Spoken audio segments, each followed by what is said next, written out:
good morning on day 12, and it's the penultimate day and the last of the big walks. So it's towing down to Aberdaron, and it's mostly coastal path with a few lanes and trails at the end.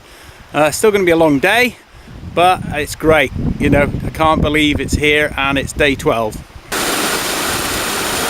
The weather was looking good and the fishermen were out collecting their pots. What's this? A trig point down by the sea. They're normally found on hilltops. Anyway, the conditions felt much better today. This is quite a nice long view down the coast here. Well, as you can hear, I'm walking into wind. It's kind of very consistent and it's not easing off. I've even had to put the little strap down on the hat to stop it getting blown off. The scenery is fantastic. This coastal path really is really nice. You see cove after cove, and you got the kind of views inland as well.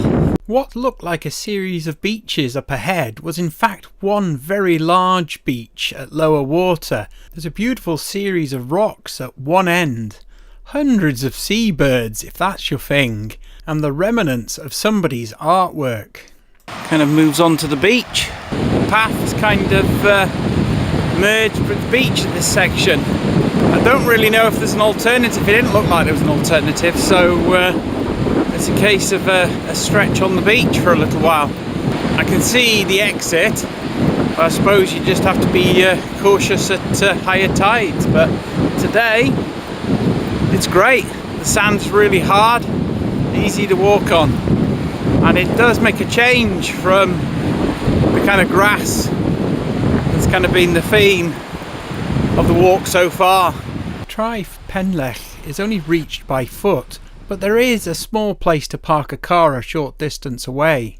I found this lovely spot for a rest and a quick snack, something to drink. It was really peaceful down here, and it was nice to actually be out of the breeze because it was you kind of dropped down into the bottom in this little cove, and it is lovely. The cliffs around here had this extremely flat surface on the top, as if it had been flattened by a glacier in the distant past.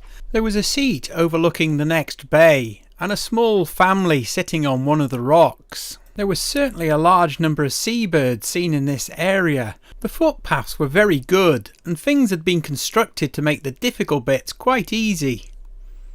This is kind of where the trail can go one of kind of 2-3 ways. Essentially, I think when the trail was put in, the coastal path didn't continue from here, so it was a case of back to the road, along the road, and then back in again where the coastal path continued. But coastal path now goes past here, so on one map you go inland, on another map you carry on the trail, and then in the write-up it says it's open all the way, so carry on all the way via the coastal path. So anyway, so I think I'm going to carry on along the coastal path for a little while to the second choice, and then see what the path looks like there, and see if I'm going to carry on all the way to the third choice. So anyway, we'll see.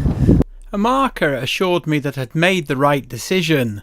The footpath was actually in better condition on this section, but that's probably because it hadn't actually been walked as much as some of the other coastal path. The high ground was getting closer, but the scenery was still fantastic. I just couldn't believe it. That's where the route leaves the coastal path in that bay over there. It was a windy walk around the headland as I was approaching the beach of the Whisling sands. When you walk on the dry sand, it squeaks or whistles and is really popular with visitors. There was a stop for a coffee at the beach cafe, but the road signalled the end of the coastal path. It was now going inland and back away from the sea for now.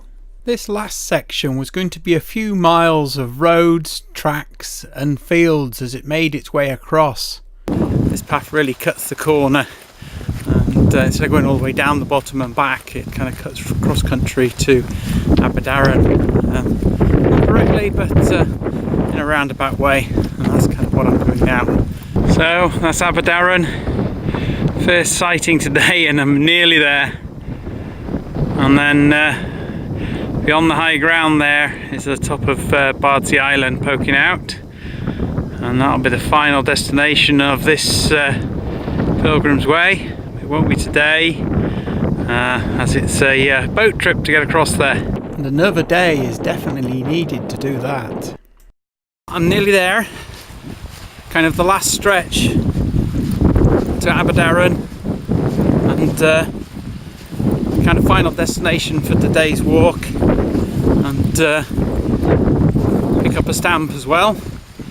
There's still a short walk to where I will catch the boat and make our way across to the island, but I'll probably do that at the beginning of the next day rather than today. The bridge at Aberdaron had signalled I'd reached the end of the trail. St Hywyn's church has parts going back to 1137, but the site dates back to the 5th century and was closely associated with Bardsey Island. I collected a stamp and signed the North Wales Pilgrims Way book to show that I'd actually done the route. Well, that's it for day 12. Made it to Aberdaron, and that's the kind of last of the long legs to do. Just a short walk now to catch the ferry and a trip across to Bardsey Island, which I'm really looking forward to. Till then.